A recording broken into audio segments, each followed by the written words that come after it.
যেনেকুৱা ধৰণে ৰাস্তা ঘাট কাটি মানুহসকলক যাতায়াতৰ ক্ষেত্ৰত ব্যৱস্থা অসুবিধাৰ সৃষ্টি কৰিছে।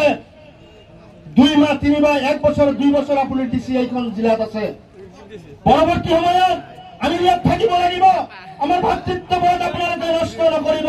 কিন্তু সেই অঞ্চলত এজন নীলাজৰ মতো আমাৰ আৰু ক'বলৈ গ'লে এজন হিন্দু মানুহে তাক হাজিৰা দিবলৈ যোৱা নাই, এজন মানুহ যোৱা নাই।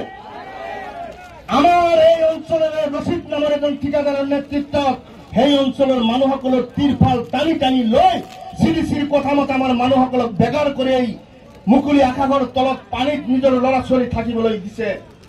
মই তেখেতক অনুৰোধ জনাম, আহ্বান জনাম, ভৱিষ্যতত যাতে এই চিৰকুটা সন্তেজপুৰ আৰু চৌৰবাক্য অঞ্চলত যাতে ৰচিদ নামৰ মানুহজনে কোনো ধৰণৰ পদাৰ্পণ নকৰে। এইটো আহ্বান জনাইছো।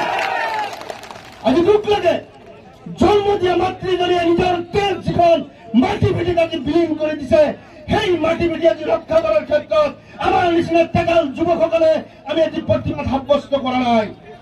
আমাৰ আই মাতৃসকলৰ সন্মান, আই মাতৃসকলৰ তেজ ৰক্ষা কৰাৰ স্বাৰ্থত আমাৰ ভিটা ঘৰ বাৰী আমি ৰক্ষা কৰাৰ কাৰণে গণতান্ত্ৰিকভাৱে আইনে দিয়া অধিকাৰৰ আইনৰ মাজত থাকি আমাৰ অধিকাৰবোৰ সাব্যস্ত কৰিব লাগিব।